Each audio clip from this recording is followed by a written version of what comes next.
Hello everyone. तो आज के इस वीडियो में हम बात करेंगे कि क्यों मैंने इंजीनियरिंग करने के बाद सिविल इंजीनियरिंग स्ट्रीम से मैंने क्यों बैंकिंग को एज ए करियर चुना और मैंने इंजीनियरिंग फील्ड में कुछ करने का नहीं सोचा। तो आज के वीडियो में हम वही उसी बारे में बात करने वाले हैं। तो मैं अपने बारे में थोड़ा बता दूं कि मैंने इंजीनियरिंग करी हुई है सिविल इंजीनियरिंग स्ट्रीम से, और करेंटली मैं एक नेशनलाइज्ड बैंक में एज ए पीओ वर्किंग हूँ। ठीक है ना। तो मैंने जब 12th पास किया तो सबकी तरह मैंने भी सोचा कि चलो इंजीनियरिंग कर लेते हैं, उसमें बहुत स्कोप है। मैं भी ऐसे ही सोचता था कि बहुत स्कोप है उसमें। तो और मुझे बिल्डिंग्स बचपन से बिल्डिंग्स वगैरह डिज़ाइन वगैरह का बहुत ज़्यादा शौक़ था। तो मैंने सोचा अगर इंजीनियरिंग करना ही है तो मैं सिविल में ही करूँगा, क्योंकि उसमें मेरा पैशन है। मुझे बिल्डिंग्स वगैरह डिज़ाइंस वगैरह बनाने में अच्छा लगता है। मुझे ये जानने का क्यूरियोसिटी होता है कि कैसे वो बिल्डिंग खड़ा है, कैसे उसका बेस मतलब तैयार किया गया है, कैसे उसका फाउंडेशन ले किया गया है। तो मैंने सिविल इंजीनियरिंग को एज ए करियर चुना। तो उसके बाद रियलिटी शॉक मुझे तब आया जब 4 साल बाद प्लेसमेंट सीज़न आया। उससे पहले मैं बता दूं कि मैंने 4 साल पढ़ाई ठीक ठाक तरीके से किया। ठीक है ना। मैंने टीयर 3 कॉलेज से इंजीनियरिंग करा हुआ है, और मैंने 4 साल ऐसा नहीं है कि बस मस्ती में बिता दिए। मैंने 4 साल काफ़ी ठीक ठाक पढ़ाई करी है। मेरा सीजीपीए भी काफ़ी ठीक ठाक था। 9 के आसपास मेरा सीजीपीए था जो फाइनल बनता है। ठीक है ना। तो उसके बावजूद भी जब प्लेसमेंट सीज़न आया तो मतलब जो कंपनीज़ आ रहे थे वो मैक्सिमम जो सैलरी वो लोग ऑफ़र कर रहे थे तो वो था 13,000 14,000 मतलब 15,000, कहीं कहीं तो 10,000 12,000 भी थे। मतलब ये सुन के कितना हंसी आता है कि 4 साल में 4 लाख 4.5 लाख रुपया का इंजीनियरिंग करने के बाद आपको 14,000 15,000 का सैलरी मिल रहा है। मतलब ये अपने आप में ही एक हंसने वाली बात है।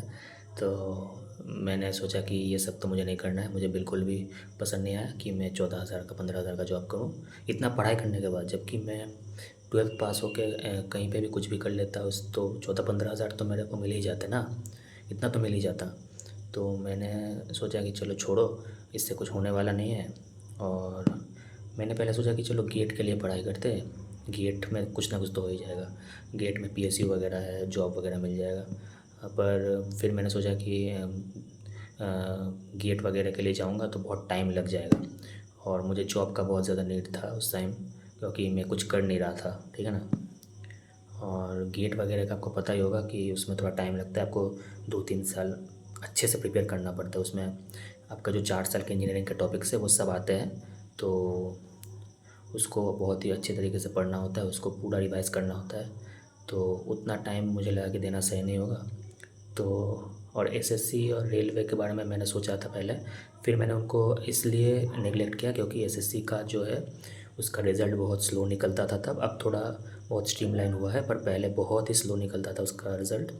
और रेलवे का मैंने इसलिए नहीं दिया क्योंकि आपको पता है कि रेलवे का 5 साल में एक बार वैकेंसी निकलता है, और जॉइनिंग भी उसका बहुत ही ज़्यादा लेट है। 2-3 साल तो कहीं हो गए हैं, बहुत सारे जो लोगों को नौकरी मिला हुआ है पर उन लोगों को अभी तक अपॉइंटमेंट नहीं मिला है। ठीक है ना। तो ऐसा तो रेलवे का हाल है। तो मैंने इसीलिए सोचा कि चलो बैंकिंग ही सही रहेगा, उसमें जल्दी रिज़ल्ट निकल जाता है, उसमें सैलरी भी बहुत बढ़िया है स्पेशली पीओ का। तो मैंने इसीलिए बैंकिंग की तरफ अपना रुख किया। 2023 में मैंने ग्रेजुएट करा, और 24 में मुझे जॉइनिंग मिल गई। मतलब मैंने फर्स्ट अटैम्प्ट में ही अपना जो आईबीपीएस पीओ का एग्ज़ाम है उसको क्लियर कर लिया। तो करंटली मैं वर्किंग हूँ एक नेशनलाइज्ड बैंक में, और अभी ठीक ठाक सैलरी तो मिल ही जाता है बैंक में, आपको पता ही होगा। और क्या मैं अपने उस डिसीज़न को रिग्रेट करता हूँ? तो नहीं, बिल्कुल नहीं। क्योंकि अगर मैं उस 15,000 16,000 के जॉब में चला भी जाता तो आज भी वो शायद 18,000 19,000 होता या नहीं भी होता। कईयों का तो बढ़ता भी नहीं है, उसी सैलरी में अटक के रह जाता है। तो मेरा तो देखिए, मेरा तो थिंकिंग बहुत स्पष्ट था। मैं इतना पढ़ाई करने के बाद, इतना कुछ करने के बाद अगर ठीक ठाक सैलरी नहीं मिलता है तो उस जॉब का कोई मतलब बनता ही नहीं है। मैंने तो इसीलिए अपना जो डिसीज़न है उसको चेंज किया।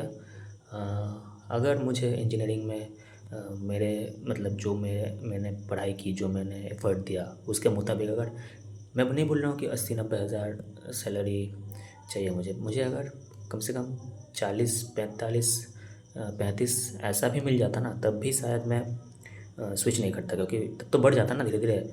आपका एक्सपीरियंस के साथ प्राइवेट सेक्टर में इंजीनियर्स का तो सैलरी बढ़ता ही रहता है, पर reality hits hard, you know. मतलब इतना कम सैलरी में तो मैं तो नहीं कर पाता। तो इसीलिए मैंने अपना डिसीज़न चेंज किया और मैंने बैंकिंग की तरफ रुख किया। और सबसे बड़ी बात यह है कि ये एक मतलब पब्लिक सेक्टर अंडरटेकिंग जॉब है, गवर्नमेंट ऑफ इंडिया ओन करता है इस ऑर्गेनाइजेशन को, तो जॉब सिक्योरिटी बहुत ज़्यादा है। प्राइवेट सेक्टर में तो आए दिन ले ऑफ्स होते रहते हैं, और आप तो देखते ही आजकल एआई वगैरह आ गया है, तो जॉब खाता जा रहा है बस, और निचले स्तर के जॉब्स तो सबसे पहले जा रहे हैं। तो यही मेरा एक्सपीरियंस था। तो इसके रिलेटेड अगर आपको कुछ और जानना है, आपको कोई क्वेरी हो, तो आप मुझे कमेंट सेक्शन में बता सकते हैं। I will be happy to help you, and that's all, and thank you. देखने के लिए धन्यवाद।